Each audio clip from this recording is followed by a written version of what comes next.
Assalamualaikum warahmatullahi wabarakatuh. Wah, alhamdulillah senang sekali saya Aziz bisa menyapa rekan-rekan semuanya. Dan pada kesempatan kali ini kita sedang mengikuti Wika Talk edisi ke-9.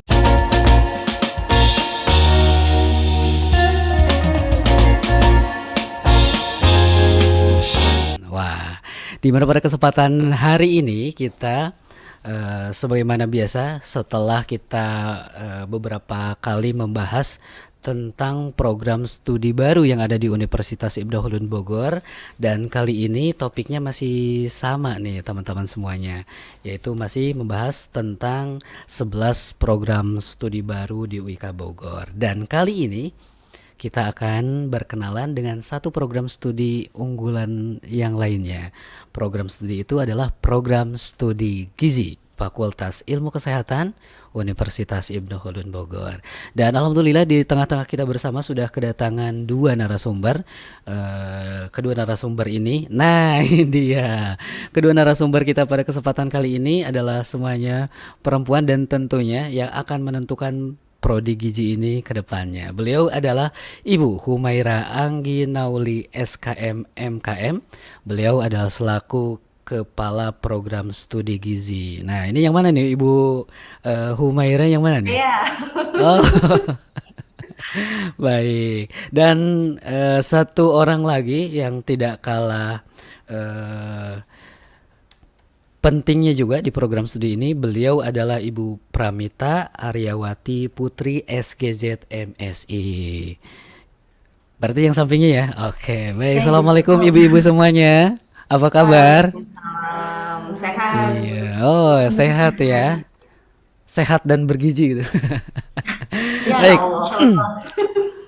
Saya panggilnya ibu apa mbak nih ya kira-kira? Ibu aja. Aja Iya. udah Baik. udah tua. Bu, kali ini kita pengen berkenalan sama program studi gizi nih, yang kita ketahui bahwa UIK di tahun 2022 ini meluncurkan 11 program studi baru, yang salah satunya adalah program studi gizi. Nah, boleh gak sih dijelaskan secara apa ya, gamblang namun singkat, tapi bisa betul-betul menggambarkan program studi gizi di UIK itu seperti apa? Silakan sebagai pembuka. Oke. Mangga, ya.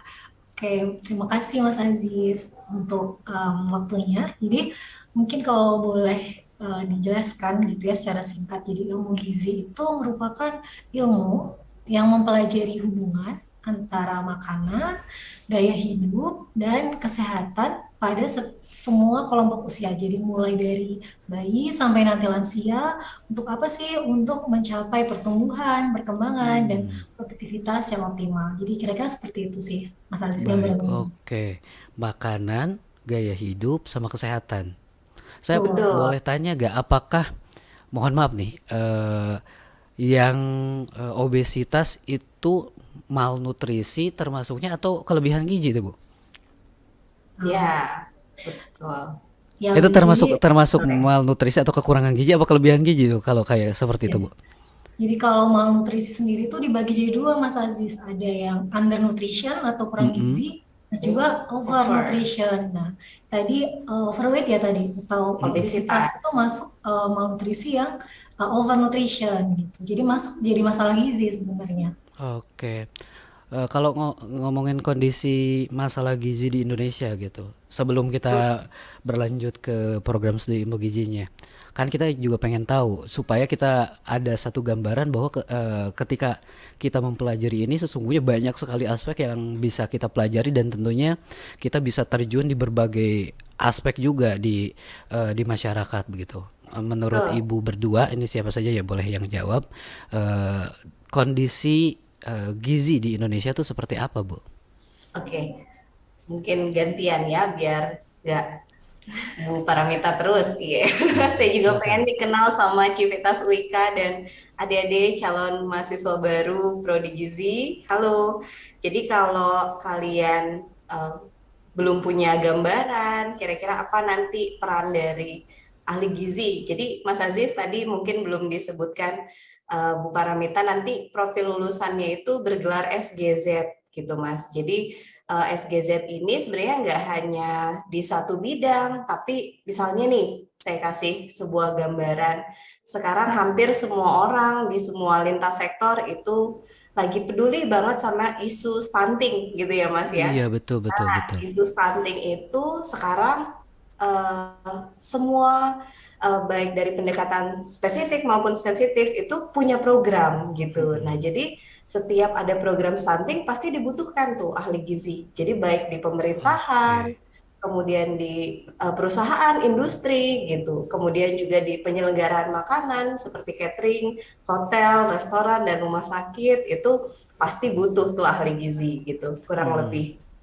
Bahkan sekarang di sekolah-sekolah juga banyak sekali sekolah yang sudah Oh, menerapkan ini ya, apa, catering di sekolah Mungkin sehingga itu juga diperlukan ya ahli-ahli gizi di ya. situ. Jadi semakin banyak sekolah yang menerapkan itu maka banyak dibutuhkan ya ahli-ahli gizi.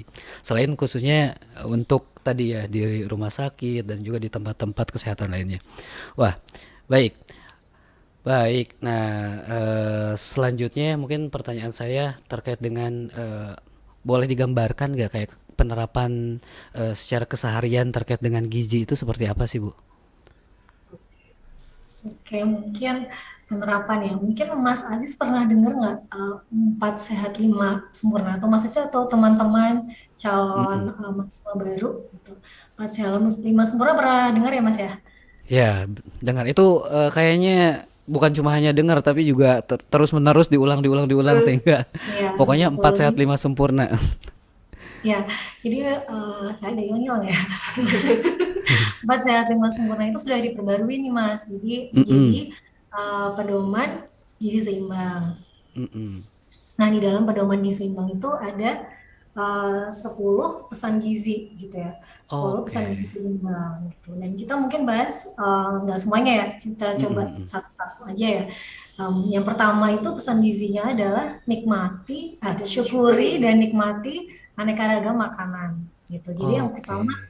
syukuri dulu gitu. Kita berharap setiap orang itu bisa mensyukuri gitu karena alhamdulillah hari ini masih bisa makan gitu ya, dapat berkah untuk makan. Dan diwujudkannya dengan berdoa tentunya sebelum makan. Nah, Mm-mm. kemudian nikmati gitu. Nikmati di sini dalam artian apa sih gitu? Nikmati itu makan dengan tidak Betul, tergesa-gesa gitu, tidak dinikmati. terburu-buru, dinikmati Oke. gitu ya. Nah, juga yang ketiga tuh aneka ragam makanan. Jadi tidak ada satu makanan yang mengandung semua gizi yang dibutuhkan. Jadi memang kita harus aneka ragam nih makanan. Kecuali ASI ya, kalau ASI memang lengkap gitu ya. Biasanya Jadi orang kita nasinya dari, banyak terus lauknya sedikit. nah, Yang penting kenyang. ya jadi kita harus beraneka ragam. Misalkan nasi sebagai sumber karbohidrat, Mm-mm. ayam dan misalkan tempe sebagai sumber protein nabati dan hewani gitu. Kemudian sayur dan buah sebagai sumber vitamin mineral. Jadi memang harus beraneka ragam. Jadi itu Mm-mm. pesan ke satu. Kemudian pesan yang lainnya ada tuh batasi konsumsi gula, garam, Dan dan lemak. lemak. Ya itu. Jadi Iya betul memang ya. boleh dikonsumsi tapi tidak berlebihan seperti itu. Karena konsumsi gula, garam, dan lemak yang berlebihan itu bisa meningkatkan risiko penyakit degeneratif. Seperti contohnya diabetes Iya. mellitus, Hipertensi. hipertensi, kemudian penyakit jantung gitu. Kemudian masih banyak pesan gizi yang lain yang memang Sangat um, aplikatif ya ya. sangat aplikatif. Jadi sebagai Mm-mm. lulusan saya juga sarjana gizi ya. Itu setelah mengetahui tentang itu pastinya di sehari-hari saya menerapkan gitu. Sebisa mungkin saya Oke. menerapkan. Tuh, seperti itu Mas Agus. Oke.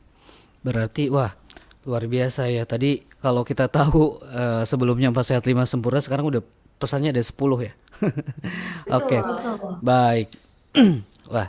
Nah, untuk selanjutnya ya, itu kan tadi contoh penerapan di masyarakat ya. Kemudian urgensi dari ilmu gizi nih di masa sekarang dan masa yang akan datang seperti apa? Karena mungkin saja biasanya kalau misalkan apa kita mengikuti sesuatu, ngelihat yang booming dulu, kemudian kita ikutan, tiba-tiba beberapa pekan, beberapa tahun berikutnya bahkan ilmu itu atau program itu justru malah nggak booming lagi, akhirnya nggak diminati begitu. Nah, yang saya tanyakan, apakah memang ilmu gizi itu juga prospektif ke depannya begitu, Bu?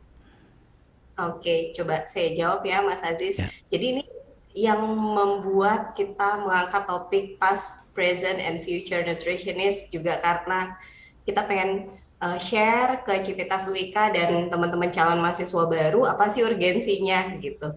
Nah, tadi mungkin udah cukup tergambar sedikit Mas Aziz. Kalau di zaman dulu itu masalah gizi itu kita cenderung ke yang kekurangan.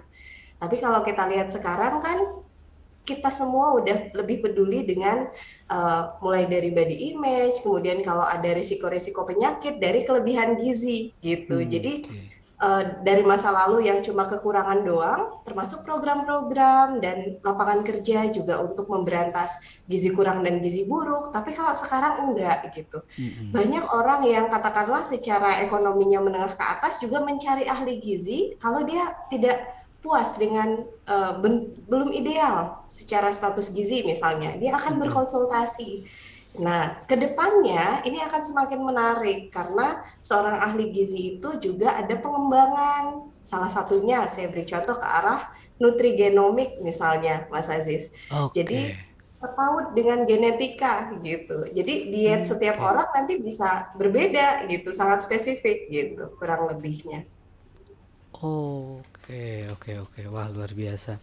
Baik, tadi kan kita udah bertanya terkait dengan urgensi ya. Cuman yang pengen saya tanyakan dan mungkin ini juga ditanyakan oleh Sivitas UIK dan juga calon mahasiswa baru kita, Bu, kalau masuk prodi ini perlu gak keahlian khusus sebelumnya atau hal apa yang perlu dipahami ke mereka bahwa pertama mungkin agar mereka tidak salah pilih jurusan, merasa salah pilih jurusan karena tentunya masing-masing punya fashionnya sendiri-sendiri begitu. Nah, yang cocok dipilih sebagai program studi pilihan ini punya karakteristik seperti apa Bu kalau boleh tahu Bu? Oke, dari Bu Puput mungkin. Baik, mungkin saya agak bercerita sedikit ya Mm-mm. tentang apa aja sih yang akan kita pelajari gitu kalau kita masuk Oke. di Prodi S1 Gizi gitu. Jadi di Prodi S1 Gizi itu nantinya kita atau sarjana gizi itu akan memiliki 3 kompetensi, Mas Aziz. Jadi 3 kompetensinya itu terkait dengan gizi klinis, Mm-mm. kemudian gizi masyarakat, dan juga food Mm-mm. service gitu. Kalau gizi klinis Hmm. itu lebih ke terapi diet, asuhan gizi. Jadi kalau yang di lapang itu pekerjaannya seperti ahli gizi di rumah sakit gitu ya. Gitu. Oke. Jadi memberikan diet kepada orang-orang yang memiliki penyakit seperti itu. Kemudian kalau gizi masyarakat itu tentunya sesuai namanya ya lebih ke peningkatan status gizi kelompok masyarakat tertentu. Jadi cenderung lebih ke preventif, jadi promosi gizi, jadi mencegah untuk terjadinya masalah gizi di masyarakat. Kemudian kalau di food service itu terkait dengan penyelenggaraan makanan. Jadi bisa menjadi food manager di suatu food manager di suatu perusahaan gitu. Jadi kita menyelenggarakan misalkan ada program makan siang gitu di suatu perusahaan. Nah, Oke. kita bisa hitung dulu dari kebutuhan gizinya berapa yang dibutuhkan. Kemudian kita terjemahkan menjadi menu-menunya dan porsi-porsinya. Jadi memang gizi ini menarik sih, Mas. Jadi nggak membosankan gitu ya. Jadi kita belajarnya tidak hanya tentang makanan, tapi juga ke kedokteran juga karena kita belajar nantinya anatomi fisiologi, kemudian Betul. perjalanan terjadinya penyakit, makan itu setelah masuk ke dalam tubuh itu bagaimana sih penggunaannya gitu. Juga ke food service tadi, jadi kita juga belajar ekonomi atau berhitung gitu Ada harganya sedikit berapa gitu ya. perhitungan. Jadi Oke. nggak bosan gitu, banyak gitu kaitannya dengan bidang lain. Kalau gelarnya itu nanti apa Bu? SGZ Mas Aziz, Sarjana SGZ. Gizi. Gitu. Oke. Baik, wah luar biasa. Rekan-rekan sekalian, sekali lagi sebelum kita dilanjutkan kembali terkait dengan diskusi pada kesempatan kali ini, di mana pada kesempatan kali ini kita sedang membahas satu topik tentang 11 program studi baru di Universitas Ibnu Khaldun Bogor, dan kita sedang berdiskusi terkait satu program studi yang lagi hype, yaitu program studi Gizi, Fakultas Ilmu Kesehatan Universitas Ibnu Khaldun Bogor. Nah, sebelum kita melanjutkan, terlebih dahulu bagi rekan-rekan yang belum subscribe, tolong bisa subscribe terlebih dahulu channel ini karena insya Allah setiap harinya akan ada video-video yang bermanfaat. Nah, salah satunya adalah video ini dan juga jangan lupa untuk like, komen, untuk meninggalkan jejak, serta share ke teman-teman yang lainnya. Baik, kita masih berbincang dengan Ibu Humaira Anggi, SKM MKM selaku Kaprodi Gizi, dan Ibu Pramita Aryawati Putri, SKJ MSI, terkait dengan satu topik program studi gizi. Baik Bu, wah luar biasa. Jadi panjang banget dan luas banget begitu cakupan dari gizi ini ya. Tidak cuma hanya sekedar kesehatan. Tadi disampaikan juga bisa apa ya, bisa bisnis begitu, bisnis makanan, kemudian juga tadi tidak cuma apa bekerjanya di rumah sakit saja, tapi juga di perusahaan-perusahaan, bahkan perusahaan-perusahaan sekarang, apalagi perusahaan yang sifatnya hubungan sama food and beverage gitu, itu butuh banget nih ahli-ahli gizi begitu, dan itu memperlihatkan kepada kita bahwa prospeknya cukup cukup cerah ya untuk program studi gizi ini. Nah, pertanyaan berikutnya, pastikan ketika kita sudah tahu nih seperti apa prodinya. Nah, yang pengen saya tanyakan, kira-kira program studi gizi di Indonesia itu banyak gak sih yang membukanya, Bu? Nah, itu mungkin kalau di Indonesia memang cukup banyak ya, Bu Oh, Puput. udah cukup Tapi banyak ya. kalau di kota Kabupaten Bogor sendiri dan kita bisa survei di Jawa Barat, mungkin program studi gizi S1 di UIK ini bisa menjadi salah satu yang eh, unggul gitu Mas Aziz. Oke. Karena ya, kita juga punya benchmarking dengan mitra. Tadi juga terkait dengan mata kuliahnya, kita pasti akan banyak laboratorium, praktikum gitu. Nah, itu sebenarnya Oke. Oke, kita ya potong. kita. Laboratoriumnya tuh ada apa aja, Bu, kira-kira kalau misalkan nanti di gizi itu? Nah, kalau praktikum, saya kasih bocoran semester pertama dulu ya, Bu Oke. Puput ya. Oke. Karena kalau sampai belakang itu nanti biar Oh jadi iya, surprise harus dan bocoran doang ya, Bu ya.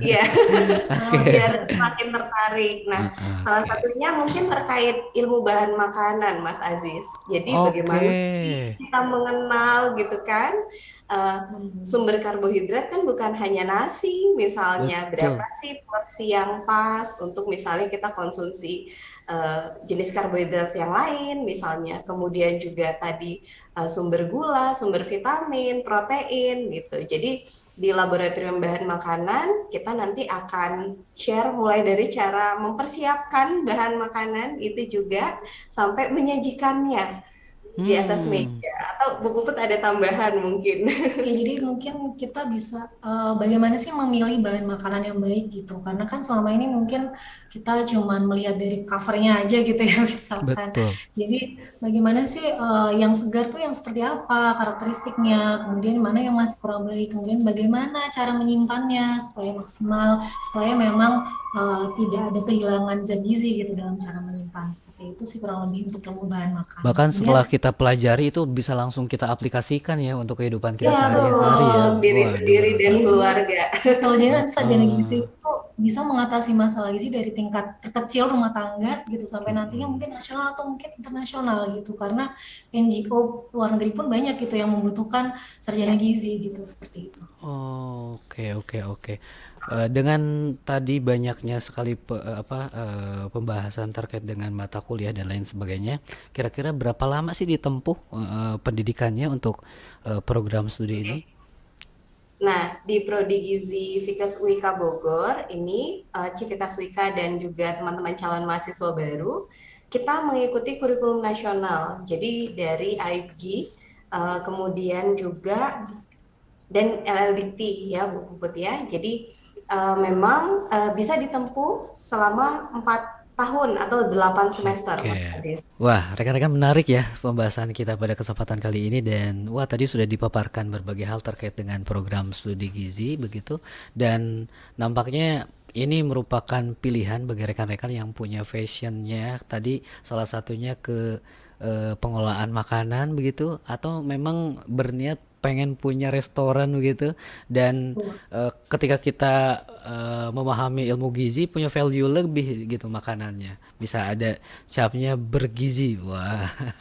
Baik, Bergizi, selanjutnya kita akan bertanya terkait dengan tadi kan sudah kita bahas berapa lama, kemudian gelarnya apa. Nah, Saya pengen tahu nih, apa keunggulan dari program studi gizi sendiri di UIK? Keunggulannya, kekhasannya yang nampaknya agak sulit ditemukan di tempat-tempat lain, Nah, Bu. Nah, ini insya Allah jadi salah satu alasan ya teman-teman untuk segera bergabung di program studi gizi Fikes UIK karena selain kita mengacu pada kurikulum organisasi profesi dan juga kurikulum nasional untuk gizi, kita juga sebagai bagian dari Universitas Ibnu Khaldun tentu saja berlandaskan nilai-nilai keislaman dan teknologi, Mas Aziz. Oke. Jadi kalau di prodi lain mungkin teman-teman nggak spesifik, mungkin hanya belajar kebanyakan dietetik atau pendalaman-pendalamannya misalnya. Tapi di UIK salah satunya nanti misalnya ada mata kuliah studi Islam 4, Mas Aziz. Jadi itu bukan Oke. hanya mempelajari tentang Al-Quran dan hadis di dalam Islam saja, tetapi dihubungkan dengan program studinya. Nah, di sana Oke. nanti bisa diisi oleh dosen yang bisa memberikan value kepada teman-teman pemahaman yang lebih dalam bahwa makanan-makanan yang disebutkan dalam Al-Quran itu memang bermanfaat gitu. Jadi Halalan penelitian-penelitian Toiban. betul, penelitian-penelitian mutakhir ini dari dulu sudah ada di dalam Al-Quran, tinggal bagaimana kita Oke. mengeksplornya gitu. Menarik Termasuk nih. juga selain makanan puasa, Mas Aziz misalnya. Oke. Ya, jadi semua yang ada di dalam Al-Quran dan hadis nanti bisa kita bahas secara lebih mendalam. Baik, wah luar biasa. Selanjutnya fasilitas yang ditawarkan Bu untuk calon mahasiswa baru kita. Kalau tadi ya Ya, pokoknya sudah jelas gamblang banget, tapi kira-kira fasilitas yang ada di Fakultas Ilmu Kesehatan tentunya di program studi gizi ini oke. seperti apa, Bu? Eh, Baik Mas Hans, untuk fasilitasnya sendiri kita kan ada di bawah Fikes ya, Fasilitas Kesehatan. Yang pasti kita punya ruang kuliah sudah ber-AC, kemudian ada akses WiFi, kemudian ada juga fasilitas kebugaran. Jadi ada ruangan yang bisa digunakan gitu ya oleh mahasiswa yang ada treadmillnya gitu. Jadi tetap bisa menjaga Kebugaran. kebugaran dan status gizinya supaya tetap ideal gitu. Wah, Kemudian oke. ada aula gitu, kemudian ada perpustakaan juga. Untuk laboratorium ada juga ya Bang ya. Betul, kita juga punya laboratorium komputer, laboratorium gizi, karena nanti ada juga laboratorium nanti praktikum konseling, Mas. Jadi ada ilmu komunikasi dan Oke. sosial juga di gizi itu. Jadi teman-teman Baik, yang punya baik. passion sosial juga sebenarnya cocok kok gabung di gizi. Mhm. Kemudian yang khas juga Baik. ada laboratorium masak mungkin nanti ya Mas ya. Karena Nah, pasti kalau Menarik. Nanti kalau praktek ajak-ajak kami untuk mencicipi siap, masakannya. oh ya siap. dikirim. Ya karena Waduh. terkait dietetik ya pasti nanti kita akan membuat Mm-mm. menu juga belajar memasaknya juga gitu. Oke, oke, Oh. oke. Wah, menarik ya. Apalagi yang poin tadi tuh masakannya. Oke, oke baik. Nah, Bu, nah tadi kan kita udah jelaskan terkait dengan fasilitas. Nah, kemudian pertanyaan berikutnya akan terpakai sebagai apa lulusan ilmu gizi ini gitu loh. Nanti sudah jadi sarjana terus ngapain gitu. Baik, untuk sebagai apa gitu ya Mas, tadi mungkin sudah sedikit agak nyerempet-nyerempet dibahas ya tentang Iya. prospek kerjanya gitu.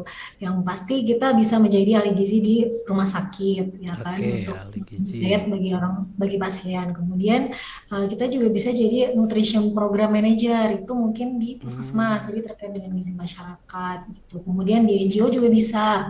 Kalau mau tingkat kementerian mungkin program gizinya bisa di tingkat nasional gitu. Jadi memang oke. dibutuhkan juga nih gitu kalau pembukaan CPNS gitu ya mungkin teman-teman melihat kemarin juga Bappenas juga membutuhkan tuh S1 gizi gitu. Karena Oke. kan menyelesaikan masalah gizi. Kemudian juga jadi bisa di food service manager tadi penyelenggaraan makan siang di perusahaan ataupun di sekolah. Kemudian bisa juga di perusahaan makanan gitu, perusahaan makanan atau minuman itu di bagian research and development. Jadi kita bisa dalam mengembangkan produk baru mungkin dengan nilai gizi yang lebih gitu.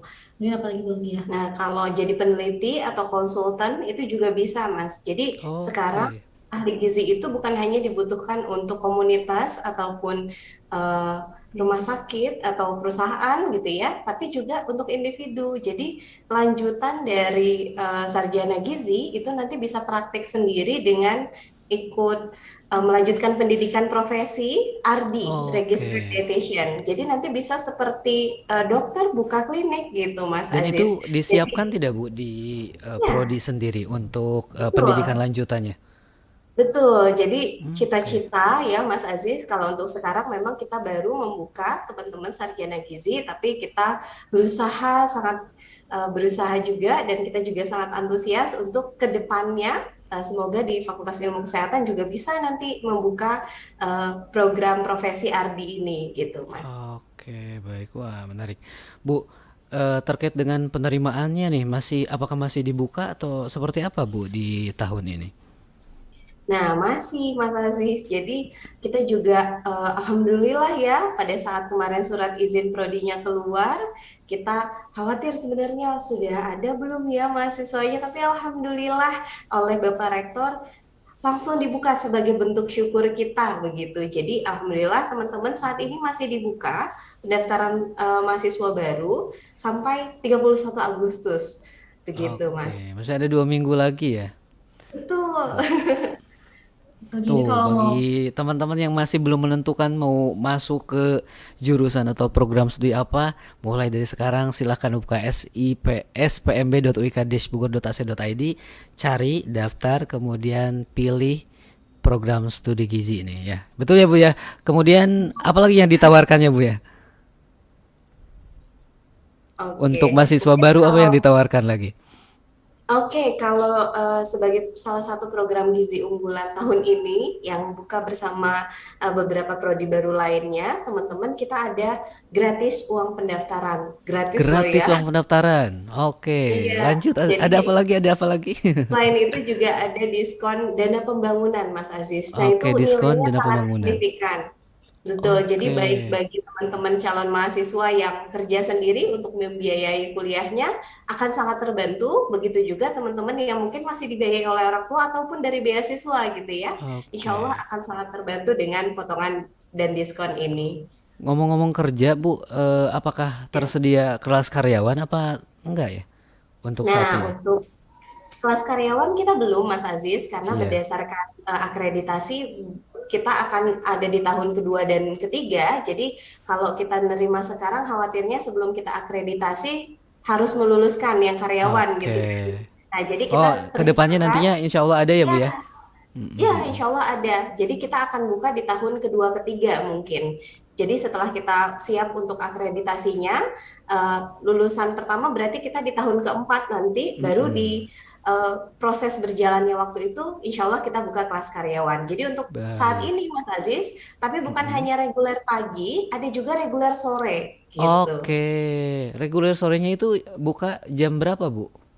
Nah, untuk jadwal kuliah, untuk kelas reguler pagi itu jam 8 sampai jam Oke, 16. jam Kalau 8 sampai jam 16. Oke. ya sore itu bada Isya gitu. Bada Oh, maghrib, sorry. oh itu udah malam tuh sebenarnya. Jadi sebenarnya orang Ya, yang bekerja pun bisa sebenarnya ngambil ya program memang. studi gizi ya. Ya, Baik, betul. Kita oke, memfasilitasi oke. itu. Jadi sebenarnya waktu masa studinya lebih panjang dari kelas karyawan, Mm-mm. tetapi bisa mengakomodir sebenarnya teman-teman yang Oke. sedang bekerja ya, Bu Puput. Itu jadi menambahkan perkuliahannya sedikit. Senin sampai hari apa, Bu? Senin sampai Jumat, Mas. Senin Kalau sampai Jumat ya. kelas Oke, oke, sore oke. ada sampai Sabtu biasanya. Oke, wah ini kesempatan juga bagi rekan-rekan calon mahasiswa UIK yang memang sudah bekerja dan memang pengen banget masuk ke program studi gizi, ada ruang dan kesempatan untuk bisa masuk di kelas sore. Wah, kelas sore yang masuk tadi pukul berapa Bu? Tadi habis Isa tuh 18, eh 18 habis oke, maghrib. 18 ya sampai pukul fleksibel ya itu sampai pukul berapa? Baik. Mungkin menambahkan Mm-mm. sedikit Mas Aziz tadi Oh mungkin ya, yang boleh boleh. dimaksud itu kelas karyawan itu yang alih jenjang atau mungkin ada Heeh, dari betul. D3 gitu ya biasanya. Oke. Nah itu maksud kita yang akan dimulai di di tahun kedua dan tahun ketiga. kedua dan ketiga. Oke, Karena ada tuh baik, baik. beberapa yang buka seperti itu. D3 Tapi gizi gitu ya. ada tiga gizi dari transfer gitu ya dari D3 kayak satu. Nah itu yang mungkin masih kita usahakan mungkin di tahun kedua atau ketiga ya Bang. Kalau Baik. yang karyawan ini sudah seperti yang dijelaskan Bang. Yang sore ya Waduh, reguler. siap, siap. Ya, nampaknya cukup lengkap pembahasan kita karena waktu juga yang terbatas. Keinginannya kita masih terus bahas terkait dengan program studi gizi ini, namun kami berikan kesempatan terakhir Bu, untuk closing statement, ajakan dari Ibu selaku Kaprodi dan Sekprodi agar calon mahasiswa baru kita tuh mantap untuk memilih program studi gizi di Fakultas Ilmu Kesehatan Universitas Ibnu Khaldun Bogor. Kami persilakan waktunya. Nah, mungkin saya singkat aja, teman-teman Civitas UIKA dan juga calon mahasiswa baru, kalau jadi sarjana gizi nanti bisa jadi salah satu potensinya itu jadi calon menantu idaman mertua. Mungkin Kenapakah teman-teman ada itu? tambahan. Karena bukan hanya mengurus diri dan orang lain, tapi hal-hal detail kesehatan, gizi itu kita concern gitu, Mas. Mantap. Selain itu Bu, Kalau dari selain kalau dari Bu calon Puput, calon mertua calon menantu idaman mertua apalagi Bu? Calon menantu idaman, kemudian calon pegawai idaman mungkin ya untuk perusahaan. Oh, Jadi paket komplit gitu. Jadi mungkin apa ya? Kalau bidang lain itu hanya di bidang misalkan ekonomi hanya di bidang ekonomi. Kalau di gizi kan kita juga dari diri sendiri memilih makanan atau apapun itu kan akan terkait dengan produktivitas. Jadi memang oke. pasti hanya kita yang punya kompetensi itu gitu loh. Sarjana gizi yang punya kompetensi itu untuk konsultasi Intinya selama gizi, kita masih hidup, selama makanan itu gitu kita ya. butuh nutrisi dan selama itu kita juga butuh gizi ya di dalam Betul. proses kehidupan kita dan tentunya kalau kita butuh berarti orang-orang lain juga butuh untuk itu semua ya. Pasti. Oleh karenanya prospek kerjanya pun sangat terbuka lebar dan tentunya sampai selama-lama-lamanya gitu. Ilmu gizi itu dibutuhkan. Baik. Baik, ada lagi Bu sebelum kita akhiri, Ibu mau Iya. menyampaikan sesuatu? Mungkin untuk teman-teman calon mahasiswa baru yang masih ragu-ragu atau masih belum jelas, kita ada Instagram di Baik. @wikagizi, mungkin boleh di-follow dan Oke, kita biasanya boleh nanti eh, kita akan tampilkan dan juga kita akan sertakan di dalam kolom deskripsi ya. Baik, kami ucapkan terima kasih nih atas kesediaan ibu-ibu berdua yang bisa meluangkan waktunya untuk kami, untuk kita berdiskusi terkait dengan pengenalan program studi ilmu gizi di Universitas Ibnu Khaldun Bogor. Sekali lagi kami ucapkan terima kasih. Semoga Ibu Humaira dan Ibu Pramita tentunya sehat terus ya sehingga bisa membersamai amin. kita Terima semuanya kasih. terutama calon mahasiswa baru kita untuk belajar bersama-sama. Baik. Sekali lagi kami ucapkan terima kasih dan terima kasih kami ucapkan juga kepada rekan-rekan yang telah mengikuti siaran ini dari awal hingga akhir dan tentunya saya Nurdin Al Aziz menyampaikan mohon maaf bila mana ada kesalahan. Marilah kita tutup pertemuan kita pada kesempatan kali ini dengan mengucapkan hamdalah. Alhamdulillahirabbil alamin. Wabillahi taufiq wal hidayah. Wassalamualaikum warahmatullahi wabarakatuh. Sampai bertemu di edisi berikutnya. Terima kasih.